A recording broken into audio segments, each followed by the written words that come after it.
Karena segala yang baik di dalam kehidupan kami adalah anugerah dari Tuhan.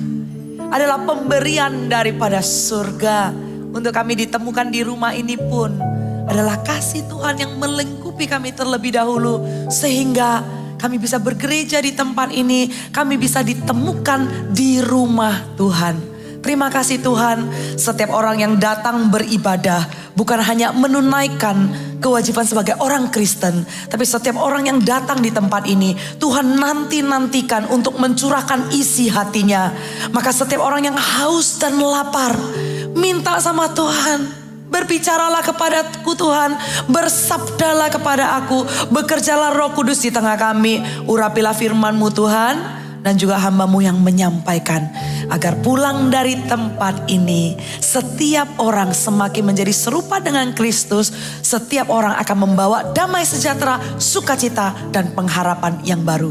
Hanya di dalam nama Tuhan Yesus, setiap orang yang mengasihi Dia sama-sama katakan, amin. Haleluya, saya melihat senyum yang lebar di kanan kirinya. Boleh bilang sama temannya, ada sukacita surga di tempat ini. Silakan duduk jemaat yang dikasihi Tuhan. Sepanjang hari saya menikmati momen bersama dengan jemaat dan memandang wajah jemaat yang berbeda-beda, tapi ada juga yang sama. Yang saya lihat dari pagi sampai sekarang ada. Saya tahu ada beberapa jemaat yang mengikuti dari ibadah keberapa sampai keberapa. Tapi saya melihat wajah-wajah yang berbeda-beda. Saya sukacita banget sepanjang hari ada di rumah Tuhan. Dan sepanjang hari saya membahas tentang mencintai rumah Tuhan. Mencintai rumah Tuhan. Rumah Tuhan itu apa sih? Rumah Tuhan itu ya gereja. Mencintai gereja, mencintai rumah Tuhan dengan setiap ibadahnya. Mengajar dan saya bahas berbeda-beda wujud cinta yang kita bisa berikan. Wujud cinta dan peran kita sebagai jemaat yang kita bisa lakukan untuk mencintai gereja ini. Boleh tolong ditampilkan. Ibadah pertama sampai sekarang ibadah yang kelima. Membahas hal-hal yang berbeda, bisa dilihat ada di depan. Menjadi saudara seiman dalam tubuh Kristus, menjadi pembangun rumah Tuhan, menjadi saksi bagi Kristus dan gerejanya, menjadi pembawa kebangunan rohani bagi semua generasi. Dan di ibadah yang kelima ini, saya akan membahas menjadi pelayan teladan dalam kasih persaudaraan. Karena di dalam tubuh Kristus, di dalam gereja dan rumah, kita ini menjadi saudara, kita menjadi satu keluarga. Karena firman Tuhan ada ngomong begini, sewaktu kita percaya kepada Yesus, kita diangkat menjadi anaknya. Kalau saya diangkat menjadi anak, Anda juga percaya Tuhan Yesus Anda diangkat menjadi anak, berarti saya anak Tuhan, Anda anak Tuhan. Berarti kita semua bersaudara di dalam Kristus. Dan ini adalah rumah keluarga rohani bagi setiap orang percaya. Dan setiap orang yang ada di dalam keluarga ini ada peran, ada panggilan, ada pekerjaan yang Tuhan ingin kita ambil bagian. Tidak mungkin kita ngomong cinta tapi kita tidak mau membuktikan cinta kita. Nggak mungkin dengan pasangan kita nggak pernah menunjukkan atau action memberikan memberikan perlakuan sayang kepada orang itu. Nggak pernah peduli sama orang itu terus kita bilang yang penting kamu tahu kan hatiku sayang. Setiap orang pasti ingin melihat tindakan sayang itu, action sayang itu dilakukan. Kalau kita cinta rumah Tuhan, maka ada peran yang kita harus ambil. Di ibadah ini, peran kita adalah sebagai pelayan teladan. Amin.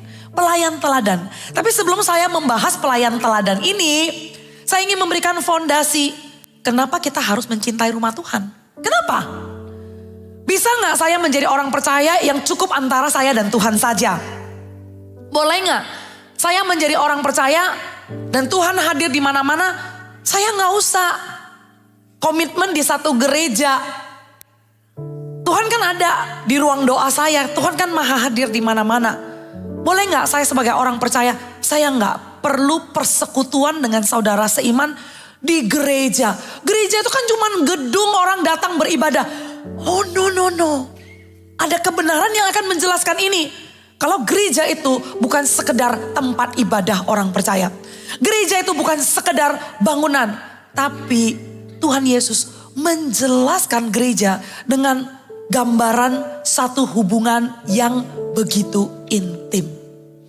Hubungan kita dengan orang, ada yang saudara kandung, ada yang saudara dekat, saudara jauh. Tapi ada satu hubungan yang paling intim antara kita dengan manusia. Hubungan yang paling intim itu apa? Hubungan yang waktu dimulai harus ada janji sampai maut memisahkan. Hubungan apa? Suami, istri. Dan seperti itulah digambarkan oleh Tuhan Yesus hubungan gereja dan Kristus. Digambarkan lewat ayat yang sering kita baca. Yaitu istri, tunduklah kepada suamimu seperti jemaat tunduk kepada Kristus. Suami, kasihilah istrimu seperti Kristus mengasihi jemaatnya. Kadang yang kita kutip dari ayat ini hanya peran suami dan peran istri. Kadang ayat ini kita hanya pakai untuk seorang suami bisa berperan seperti yang firman Tuhan katakan. Seorang istri melakukan seperti yang firman Tuhan katakan. Tapi dibalik daripada firman ini ada rahasia besar yang diungkapkan. Bahwa istri tunduk kepada suami seperti gereja tunduk kepada Kristus. Diambil satu teladan yang terbaik, yaitu Kristus dan gerejanya, Kristus dan jemaatnya. Kristus mengasihi jemaatnya, tubuh Kristus, dan juga tubuh Kristus tunduk kepada Kristus sebagai gembala agungnya. Tuhan Yesus bilang bahwa gereja itu adalah mempelaiku. Gereja itu adalah kekasihku. Begitu dicintainya. Bapak Ibu, kalau kita ngaku kita cinta Tuhan. Siapa di sini yang cinta Tuhan? Kita semua cinta Tuhan kan? Tapi bukankah orang yang kalau cinta Tuhan, dia juga akan mencintai apa yang Tuhan cintai. Benar? Dia juga akan menganggap penting yang Tuhan anggap penting. Tuhan cinta sama gerejanya dan mengatakan itu adalah mempelai wanita. Cintanya itu gak mungkin separoh-separoh. Gimana separoh-separoh? Sebelum gereja berdiri dengan pelayanan rasul-rasul, di kisah para rasul, jauh sebelum itu Kristus sudah mengasihi kita dengan pengorbanannya di atas kayu salib. Kita belum ada 2000 tahun yang lalu, kita sudah dipikirkan dan ditebus semuanya lunas di atas kayu salib. Semua sudah di hatinya Tuhan jauh sebelum gereja ada. Dengan gereja hadir di muka bumi dan dikatakan adalah mempelai Kristus, mengasihinya enggak tanggung-tanggung. Diberikan darahnya yang suci, dikorbankan dirinya di atas kayu salib, cintanya full. Tapi orang Kristen sering cintanya sama gereja itu separoh-separoh. Cintanya sama gereja itu gak sepenuh hati. Cintanya sama gereja bersyarat. Aku mau pelayanan kalau aku akan terlibat dan komitmen lebih kalau. Masa sih di dalam janji nikah waktu ditanyain, apakah engkau bersedia mengambil namanya ini menjadi istri di dalam suka dan duka, di dalam sakit dan sehat? Ditanya, bersedia enggak? Ada enggak kita pernah datang ke pemberkatan nikah kudus, terus yang jawab itu begini, tergantung. Pernah enggak yang ditanyain bersedia enggak untuk mengambil si sang istri atau sang suami gitu ya? Pernah enggak kita dengar yang jawab itu bilang, lihat dulu ntar gimana. Kalau dia berubah dan gak kayak begini, oke. Tapi kalau dia, begitulah janji nikah. Suami istri di dalam hubungan yang begitu intim. Dan hubungan yang begitu intim juga digambarkan antara Kristus dan gerejanya. Dikasihi sepenuh hati. Orang yang tidak mengasihi gereja dengan sepenuh hati adalah seperti orang pacaran yang gak mau komitmen. Orang pacaran yang kalau ditanya nikah marah dia. Karena dia merasa kayak gini aja kenapa gak cukup, kenapa harus menikah. Nah, anehnya di mana? Orang ini konsepnya salah nih. Kalau pacaran ya harus menikah. Tapi dia punya mental yang cuman hanya mau kencan. Yang hanya mau pacaran. Orang Kristen yang tidak mau komitmen tertanam di dalam satu gereja. Orang itu bukan saja tidak mencintai, mempelai Kristus. Yang penting dan yang dikasihi Tuhan sepenuh hati. Tapi orang ini punya mental yang cuman pengen mengencani gereja. Orang yang berpusat kepada preferensinya sendiri. Orang yang berpusat kepada apa yang gereja bisa berikan kepadaku. Apa gereja sesuai dengan standarku? Apakah gereja akan menjadi jawaban buat hidupku? Pasti. Gereja Tuhan itu menjadi jawaban buat hidup setiap domba yang dikasihi Tuhan. Pasti. Tapi ada orang punya ekspektasi tertentu untuk dirinya dan berpusat pada dirinya sendiri. Orang yang tidak ingin terlibat terlalu banyak tapi hanya pengen kumpul-kumpul sosial dan beraktivitas dengan teman-teman di gereja dan kumpul-kumpul saja. Tapi kalau komitmen lebih, oh wait nanti dulu jangan. No, saya gak bisa memberikan hatiku sepenuhnya. Dan akhirnya orang yang mengikut Kristus yang harusnya berkumpul bersama dengan teman seiman berakhir gak bisa setia. Karena di awal janji nikahnya sudah tidak mengambil sepenuh hati untuk menerima apa adanya, menerima gereja dan mencintai sepenuhnya. Enggak ala carte, aku suka ininya, aku gak suka ininya. Aku gak suka ininya, aku mau ininya. Enggak, di dalam rumah pun kita kan mencintai segala sesuatu yang ada di rumah kita kan. Masa karena kesetnya gak sesuai dengan taste-nya kita terus kita keluar dari kakak? Masa karena hordennya itu bukan taste-nya kita, kemudian kita langsung bilang sampai ganti horden aku baru pulang. Kalau gak ganti horden aku gak pulang. Begitu juga dengan gereja. Apa yang ada di gereja ini Tuhan mau kita mencintainya sepenuh hati, bukan ala carte. Bukan pilih-pilih, aku mau ininya, aku tidak mau ininya. Itulah Tuhan mengatakan gereja itu adalah kekasihku. Aku mencintainya sepenuh hati. Maukah kita mencintai gereja seperti Kristus mencintai mempelai Kristus, yaitu gereja. Dan kalau dibilang hubungan yang intim antara suami istri berarti semuanya diberitahu, benar ya? Hubungan yang paling dekat itu tidak ada rahasia. Artinya antara kehendak Allah dan apa yang Tuhan mau lakukan di muka bumi, tidak ada rahasia antara isi hati Tuhan dengan gereja. Tuhan menyatakan kehendaknya kepada gereja. Tuhan pertama-tama tempat terbaik untuk kita cari tahu isi hati Tuhan.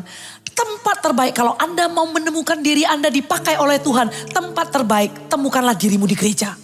Karena itulah tempat terbaik Tuhan mencari orang untuk menjadi partner dan bekerja sama. Yaitu di gereja. Dan Tuhan gak cuman memberitahu isi hatinya kepada usia tertentu dan orang tertentu. Tapi kalau Tuhan memberitahukan rahasia isi hatinya, pekerjaan yang mau dilakukan, Tuhan kasih tahu kepada gereja dan kepada semua generasi. Semua generasi dari anak-anak, orang muda sampai kepada senior, semua lapisan usia di dalam tubuh Kristus ini di GMS. Sewaktu anak kecil digembalakan, orang muda didoakan, digembalakan. Orang dewasa sampai senior pun mendapat visi. Maka dari orang tua mendapat mimpi, anak muda teruna mendapat penglihatan, bayi-bayi bernubuat. Semua lapisan usia ini akan menangkap kehendak Tuhan dan isi hati Tuhan yang sama untuk tubuh Kristus.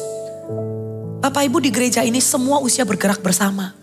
Sewaktu anak-anak kecil lagi KKR dan mereka mendapat lawatan besar, perubahan hidup terjadi, kebangunan rohani terjadi. Apakah itu hanya anak-anak? I don't think so. Tapi waktu Tuhan lakukan kebangunan rohani di anak-anak, berarti Tuhan juga akan melakukan perkara yang baru dan besar di anak muda. Dan kalau kebangunan rohani terjadi di anak muda, berarti Tuhan juga mempersiapkan papa mama pahlawan-pahlawan ini untuk menjadi orang yang menarik busur anak panah ini melesat tepat pada sasarannya. Artinya kebangunan rohani itu akan serentak terjadi di semua usia. Penggembalaan itu bukan urusan anak muda. Tapi di gereja ini Urusan satu usia adalah urusan semua Asia. Usia kok Asia sih? Urusan satu usia adalah urusan semua usia. Yang setuju dan Anda mengucap syukur ada di GMS, boleh katakan amin. Saya ingin sharekan, berikan tepuk tangan buat Tuhan, haleluya. Saya ingin sharekan sebuah tayangan untuk memberikan gambaran Bapak Ibu, kegerakan dan pekerjaan Tuhan. Pekerjaan yang Tuhan lakukan di anak-anak muda kita. Di sini pasti yang udah ibadah jam 7, rutin datang jam 7 kan? Kebanyakan pasti begitu. Pernah gak datang hari Sabtu? Ayo sesekali yuk datang ibadah hari Sabtu.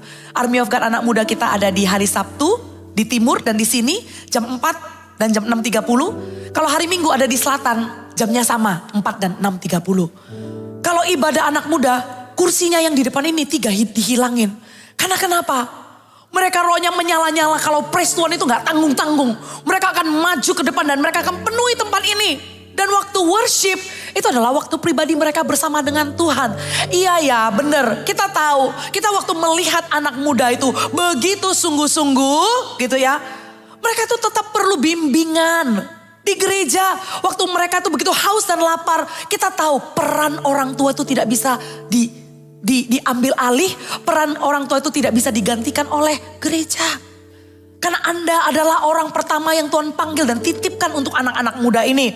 Mereka begitu berapi-api, walaupun kita tahu nantinya hari-hari biasa kita dengar, aduh nakal gitu ya. Atau hari biasa bisa chat saya, yang barusan didoakan gitu loh. Yang barusan bilang aku bertobat, tapi nanti tengah-tengah minggu chat lagi, Kak Mek aku gak kuat. Terus yang salah kemarin diulangin lagi, aduh gimana ya. Tapi saya gak melihat bagaimana mereka masih mentah sekarang. Saya gak melihat mereka yang masih belum berpengalaman sekarang. Tapi saya melihat bagaimana Tuhan bawa saya jauh.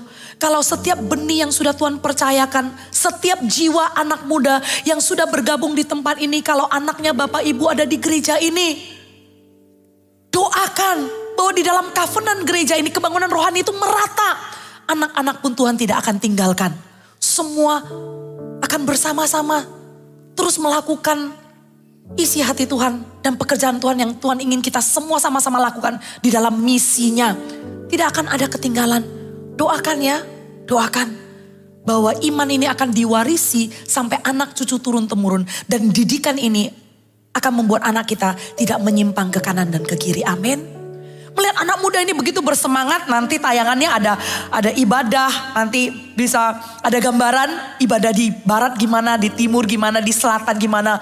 Pelayanan baptisan bagaimana, suara mereka dari lantai berapa ya gereja kita di timur itu ya, sampai parkiran di bawah itu dengar mereka tuh bersorak-sorai karena temannya dibaptis. Kemudian mereka juga rindu dipakai Tuhan bukan nanti kalau saya udah bisa ini dan itu. Mereka rindu dipakai Tuhan itu sekarang sejak masa muda. Sehingga mereka di kampus, di sekolah-sekolah mereka tanpa malu-malu. Mereka berdoa minta kebangunan rohani untuk sekolah kampus-kampus. Tayangan ini saya berdoa untuk bisa membuat kita semakin mengadopsi isi hati Tuhan untuk semua generasi. Saksikan yang satu ini.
Jagalah agar rohmu terus menyala-nyala dan layanilah Tuhan.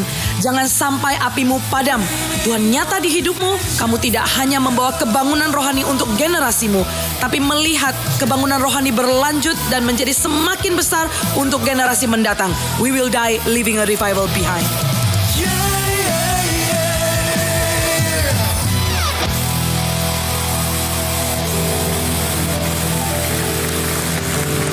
Haleluya, Bapak Ibu, ini juga karena doanya Papa Mama untuk anak-anak muda. Saya mau ajak, mari kita sama-sama bergandengan tangan, kita kerjasama. Karena sebentar lagi di bulan Maret akan ada satu pengurapan korporat. Ini waktunya anak muda untuk sekali lagi mereka mengalami perjumpaan di konferensi anak muda. Yaitu Army of God Conference tanggal 8 dan 9 Maret. Ini waktunya untuk mereka datang dan benar-benar mempersiapkan diri dengan kapasitas hati menampung sebesar-besarnya apa yang menjadi isi hati Tuhan untuk hidupnya mereka. Kalau di sini ada anak muda, pastikan kamu nanti ada di sana ya. Pastikan kamu gak hanya dengar cerita dari teman, tapi kamu hadir ada langsung bersama-sama dengan ribuan anak muda lainnya di conference tanggal 8 dan 9. Tapi Bapak Ibu, kalau di rumah ada saudara atau ada tetangga anak muda, saya percaya Tuhan taruh di hati kita belas kasihan untuk sayang sama angkatan generasi muda ini. Supaya dari muda mereka dididik menurut jalan kebenaran. Bawa mereka, daftarkan mereka juga untuk ikut konferensi ini. Tempat sangat terbatas. Tadi pagi sewaktu saya khotbah di ibadah yang kedua, tempat sisa 1.000 gitu ya. Itu ibadah yang kedua. Ini sudah berjalan 3, 4, 5. Saya tahu bahwa anak-anak muda tadi di ibadah jam 4 banyak sekali kita doakan mereka. Segera mari kita bergegas-gegas. Karena ini ada pengurapan baru, pengurapan korporat yang akan dicurahkan. Dan kebangunan rohani yang lebih besar akan terjadi pada anak-anak muda. Yang percaya berikan tepuk tangan untuk Tuhan. Dan 1 hari sebelumnya kita akan memulai konferensi ini dengan memuji dan menyembah Tuhan. Karena kita tahu Tuhan bertata di atas pujian dan penyembahan. Sehingga tanggal 7 nanti akan ada live recording album kedua Army of God. Free entry, tinggal diambil tiket aja. Mari kita sama-sama mengapi-apikan diri. Kita akan memuji dan menyembah Tuhan bersama dengan semua usia dan semua kalangan generasi. Amin. Siapa di sini yang melihat bagaimana Tuhan bekerja dan melihat bagaimana Tuhan mencurahkan kehendaknya kepada semua generasi. Anda mendengarkan dan Anda menyaksikan semua ini. Anda katakan, aku mau mencintai rumah Tuhan dan mengambil bagian. Amin. Anda kalau mencintai Tuhan, jadilah teladan. Jadilah teladan di rumah Tuhan, terutama kalau Anda adalah orang tua. Karena anak muda dan anak-anak belajar paling cepat dari teladan orang tuanya. Mereka lebih cepat belajar dari contoh daripada kata-kata. Daripada penjelasan dan banyaknya nasihat. Mereka belajarnya langsung melihat contoh. Nah, bagaimana kita menjadi teladan? Sebagai orang yang mencintai rumah Tuhan, yang digembalakan, yang adalah orang Kristen, bagaimana kita menjadi teladan? Kita lihat di Roma pasal yang ke-12. Ayat 3 sampai 8. Roma pasal 12 ayat 3 sampai ke 8. Saya akan bacakan 5 ayat ini. 5 atau 6 ya. Roma 12 ayat 3. Berdasarkan kasih karunia yang dianugerahkan kepadaku, aku berkata kepada setiap orang di antara kamu, janganlah kamu memikirkan hal-hal yang lebih tinggi daripada yang patut kamu pikirkan. Tetapi hendaklah kamu berpikir begitu rupa sehingga kamu menguasai diri menurut ukuran iman yang dikaruniakan Allah kepada kamu masing-masing. Sebab sama seperti pada satu tubuh kita mempunyai banyak anggota, tetapi tidak semua anggota itu mempunyai tugas yang sama. Demikian juga kita walaupun banyak adalah satu tubuh di dalam Kristus, tetapi kita masing-masing adalah anggota yang seorang terhadap yang lain. demikianlah kita mempunyai karunia yang berlain-lainan menurut kasih karunia yang dianugerahkan kepada kita. Jika karunia itu adalah untuk bernubuat, baiklah kita melakukannya sesuai dengan iman kita. Jika karunia untuk melayani, baiklah kita melayani. Jika karunia untuk mengajar, baiklah kita mengajar. Jika karunia untuk menasehati, baiklah kita memberi nasihat. Siapa yang membagi-bagikan sesuatu, hendaklah ia melakukan dengan hati yang ikhlas. Siapa yang memberi pimpinan, hendaklah ia melakukan dengan rajin. Siapa yang menunjukkan kemurahan, hendaklah ia melakukannya dengan sukacita. Katakan amin. Kita semua di dalam anggota tubuh Kristus. Di dalam tubuh Kristus kita adalah anggota-anggotanya. Anggota satu terhadap lainnya. Dan setiap anggota punya perannya. Setiap anggota punya bagiannya. Seperti kalau di dalam bangunan ada bata, ada semen, ada pasir, ada bahan bangunan lainnya. Dan setiap dari mereka berguna untuk bangunan itu. Tapi kalau ada satu batu bata yang berbicara, ada satu bata, dia bilang, aku itu untuk bangunan, aku tuh bisa untuk bangunan tinggi, aku tuh bisa buat rumah. Tapi si batu bata itu bilang begini, tapi aku gak mau diletakkan di bangunan itu. Biarkan aku tergeletak di lantai saja. Aku tidak mau tersusun di sana. Kalau batu bata itu bisa ngomong dan dia memilih untuk tergeletak, apakah dia akan tetap berfungsi sebagai bahan bangunan yang membuat satu bangunan jadi? Dia akan menjadi sia-sia. Mau dia bilang dia berguna, tetap dia gak berguna kalau dia tergeletak. Kita juga kalau kita mencintai rumah Tuhan, kita adalah anggota tubuh Kristus. Anggota satu dengan yang lainnya. Seperti tubuh ada mata, ada hidung, ada mulut. Setiap anggota itu ada bagiannya. Nggak mungkin si telinga itu jealous sama mulut. Si telinga bilang, aku iri sama mulut. Kenapa aku gak bisa makan? Coba kalau kira-kira tiba-tiba telinga kita makan pentol. Mau nggak? Telinga bukan buat makan, telinga buat melihat. Ya Pak, iya Bapak Ibu. Ternyata semuanya masih fokus ini ya. Kita bisa lanjut 2 ibadah lagi. Telinga untuk mendengar, bukan untuk makan. Nah, kadang kita lucu. Sewaktu kita mau melayani dan kita mau jadi teladan ya. Sewaktu kita melayani, kita mau jadi teladan. Kita pikirkan hal-hal yang lebih tinggi, lebih daripada apa yang kita patut pikirkan. Padahal seharusnya kita pikirkan sesuai dengan anugerah yang Tuhan berikan. Kalau mau jadi teladan, mau melayani dan menjadi teladan, mulailah dengan anugerah yang Tuhan berikan kepada kita. Karena ayat tadi mengatakan, janganlah engkau memikirkan hal-hal yang lebih tinggi daripada yang kamu patut pikirkan. Janganlah kamu tuh aku pengen melayani seperti itu. Padahal anugerah Anda adalah menjadi seorang pendengar. Tapi Anda pengen memikirkan hal-hal yang lebih tinggi daripada apa yang patut kita pikirkan. Tapi kuasailah dirimu menurut ukuran imanmu. Sesuai dengan ukuran anugerah yang diberikan. Ajaran Paulus ini di kitab Roma lagi ngomong tentang orang yang bukan mengecilkan dirinya sendiri. Bukan orang yang underestimate, yang selalu bilang, aku gak bisa, jangan akulah. Itu tidak baik. Tapi kalau kepada ekstrim yang satunya, underestimate tidak baik, tapi overestimate pun tidak baik. Memikirkan aku tidak bisa apa, aku jangan akulah, itu tidak baik. Tapi di satu sisinya, yang memikirkan, aku bisa lebih baik daripada dia. Kenapa dia bukan aku? Itu juga bukan kehendak Allah. Tapi Tuhan mau kita melakukannya sesuai dengan ukuran yang dianugerahkan kepada kita.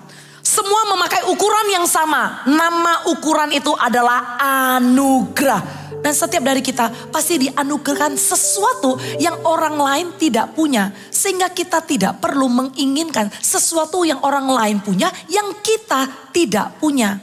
Mulailah dari apa yang kita punya.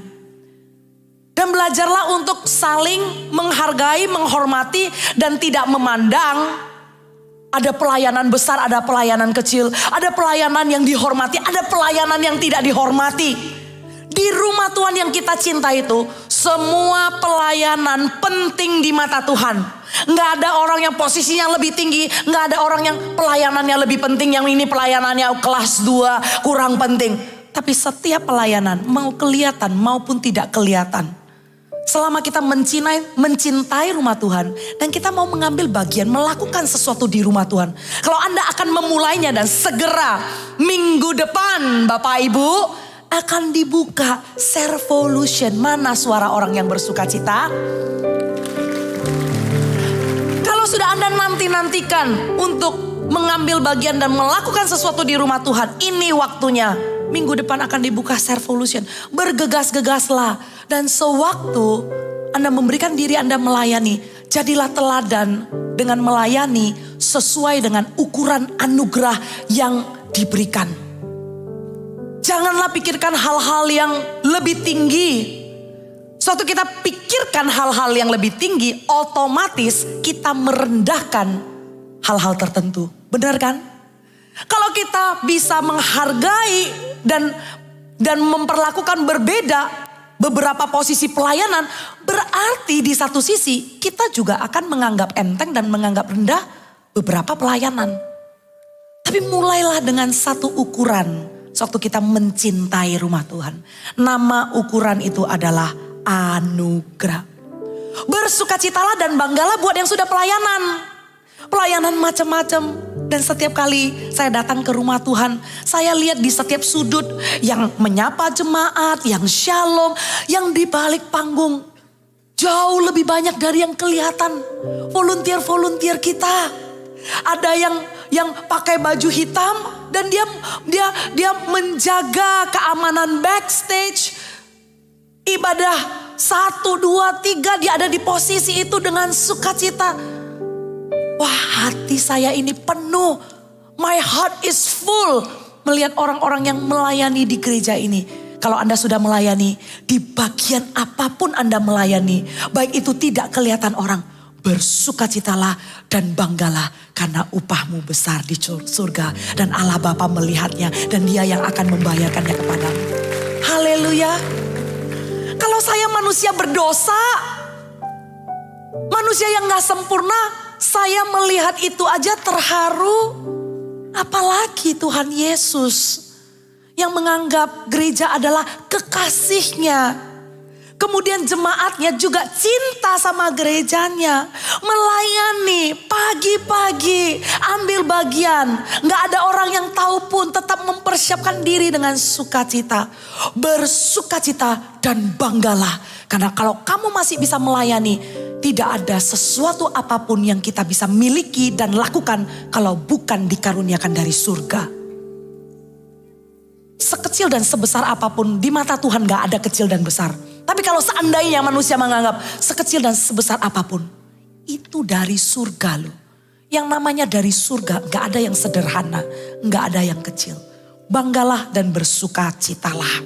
Dan kemudian di ayat berikutnya, Roma 12 ayat yang 14 mengatakan begini. 12 ayat yang ke-14. Kenapa saya ke-14? Bukan ke-14. Tapi ayat berikutnya, ayat ke-8b. Oke? Siapa yang membagi-bagikan sesuatu, hendaklah ia melakukannya dengan hati yang ikhlas. Siapa yang memberi pimpinan, hendaklah ia melakukannya dengan rajin. Dan siapa yang menunjukkan kemurahan, hendaklah ia melakukannya dengan sukacita. Sewaktu kita memberi teladan, sewaktu kita mau melayani dengan memberikan contoh terbaik, apa yang harus kita lakukan? Melayani dengan ikhlas, rajin, dan sukacita. Ikhlas, rajin, dan sukacita.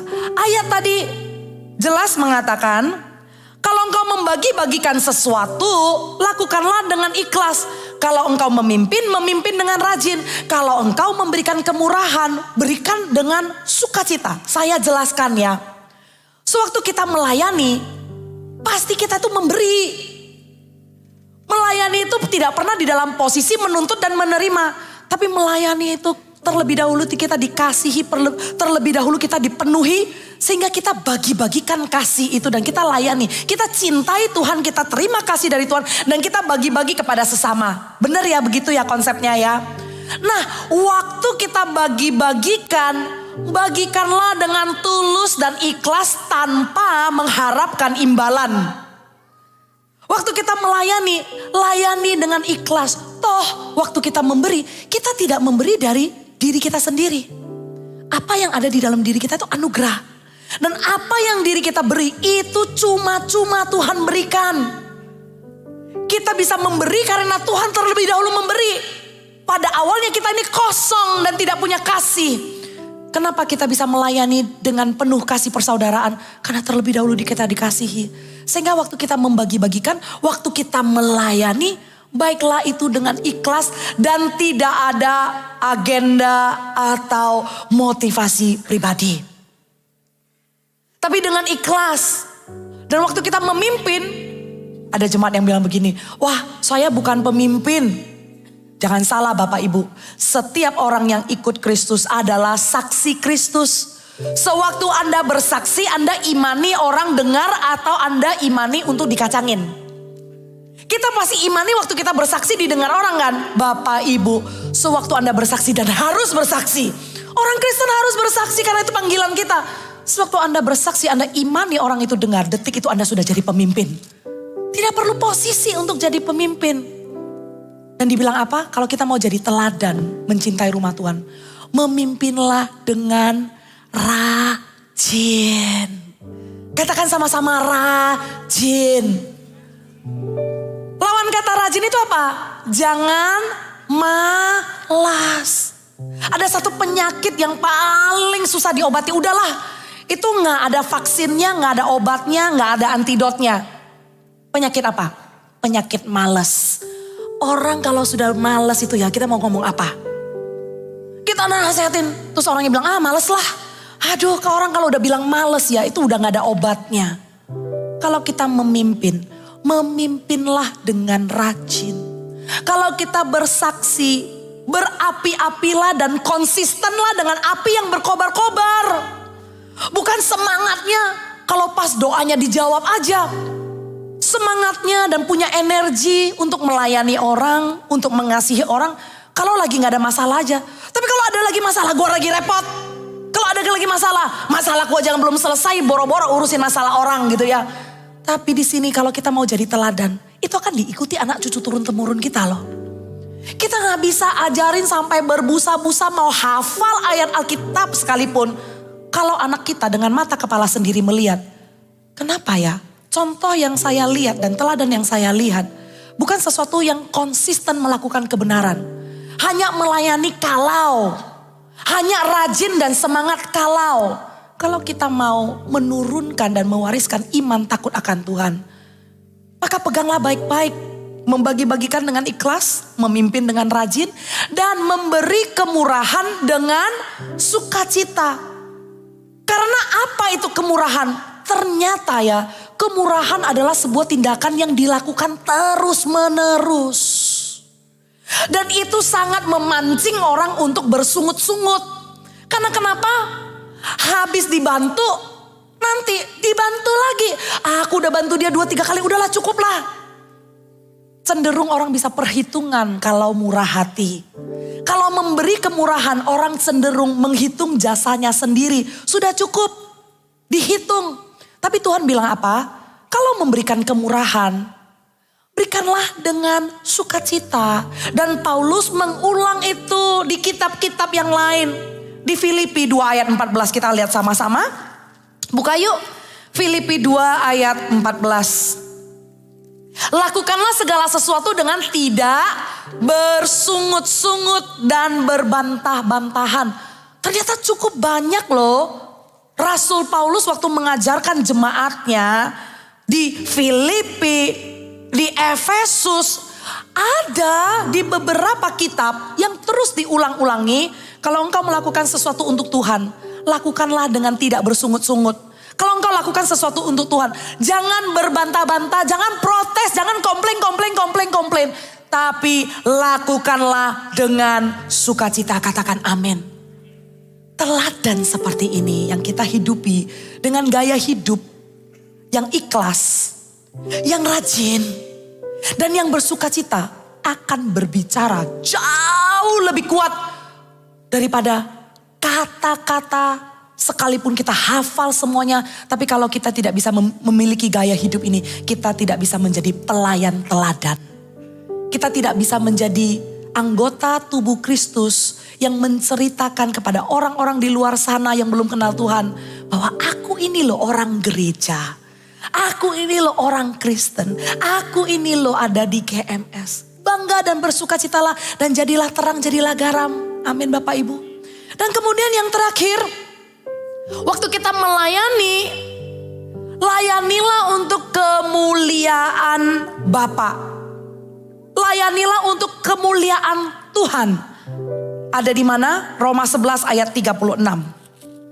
Roma 11 ayat 36 bunyinya, sebab segala sesuatu adalah dari Dia dan oleh Dia dan kepada Dia, bagi Dialah kemuliaan sampai selama-lamanya. Kita baca sama-sama yuk, sampai telinga kita mendengar dalam suara dengan suara yang terbaik dalam hitungan ketiga. 1, 2, 3. Sebab segala sesuatu belum, karena saya tahu ada jauh lebih banyak orang lagi di tempat ini. Suara yang terbaik dalam hitungan ketiga. 1, 2, 3. Sebab segala sesuatu adalah dari Dia dan oleh Dia dan kepada Dia, bagi Dialah kemuliaan sampai selama-lamanya.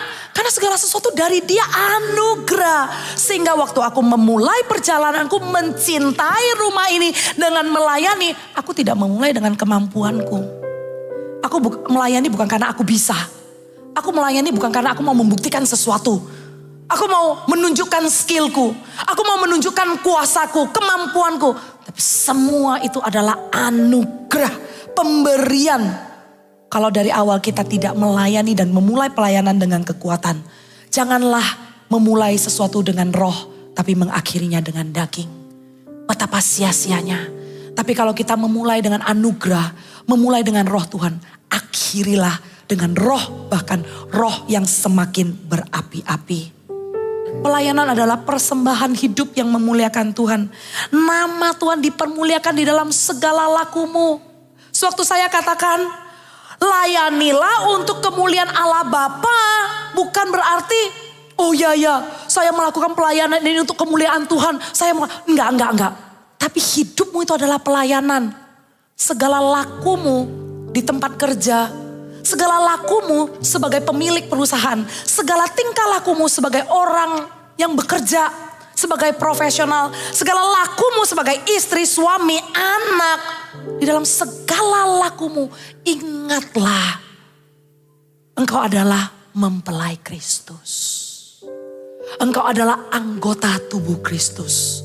Segala sesuatu dari Dia, oleh Dia, bagi Dia segala kemuliaan.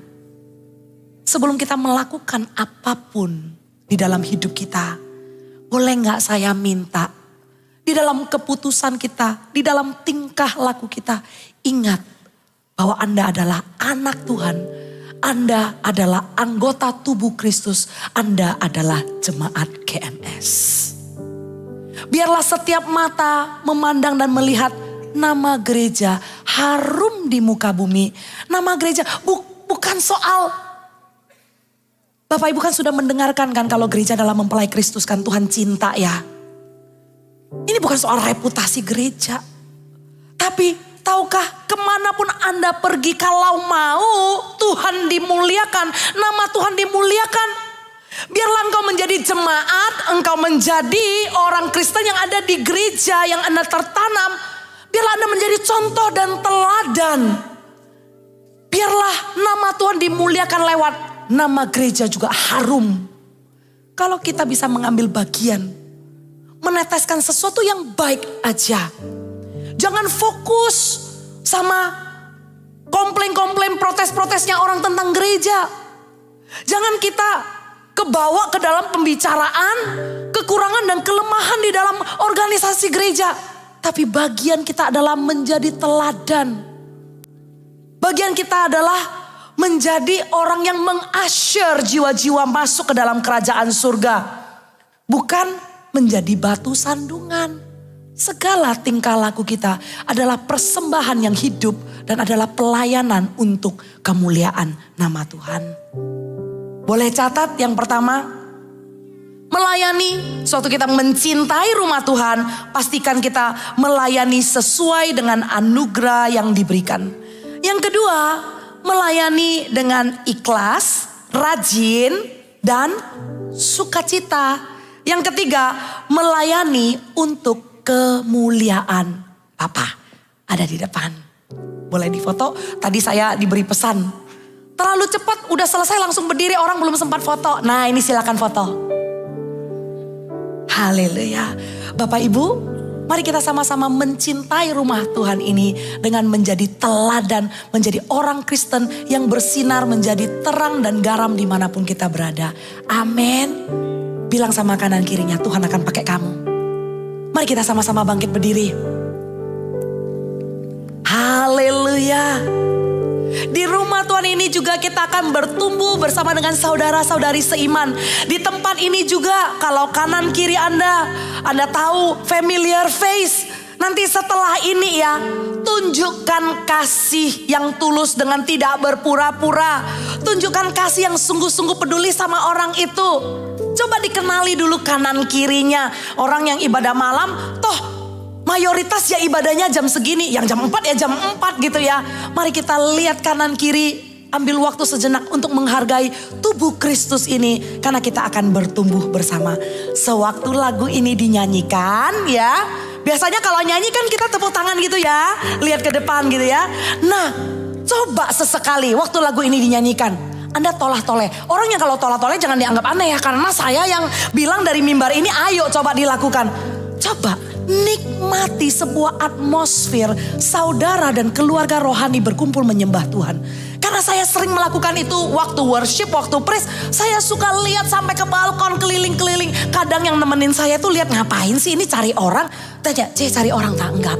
Saya menikmati saudara-saudari seiman saya berkumpul di rumah Tuhan. Sama-sama menyembah Tuhan dan mencintai rumah Tuhan. Waktu kita nyanyi lagu ini, coba ya tolah-toleh. Sampai kepalanya muter 360 gak apa-apa. Nikmati, Anda tidak sendiri. Anda adalah orang percaya yang berkumpul dengan saudara-saudari seiman. Anda adalah anak-anak di dalam terang. Saya anak Tuhan, engkau anak Tuhan. Kita semua bersaudara. Amin. Berikan tepuk tangan untuk Tuhan. Haleluya, come on Anda. Sebagai saudara seiman di dalam tubuh Kristus. Lihat kanan kirinya, lihat wajah-wajah familiar itu. Jangan bilang lu lagi gitu ya. Di dalam kasih persaudaraan, kadang tawa, terkadang tangis, suka duka bersama. Haleluya. Yang ku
waktu sejenak dengan mengangkat tangan kita, mengucap syukur kalau kita ditemukan di gereja ini, kita digembalakan, dan kita ditemukan di waktu sesak, di waktu menang, di dalam kesesakan, di dalam kemenangan.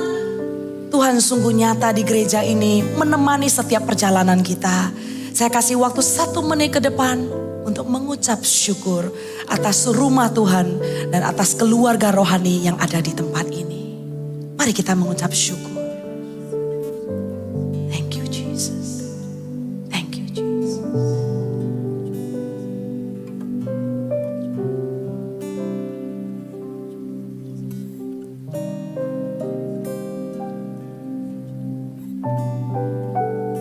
Dan hamba berdoa, ya Allah Bapa, ya Tuhan Yesus, ya Roh Kudus, Engkaulah Gembala Agung gereja ini.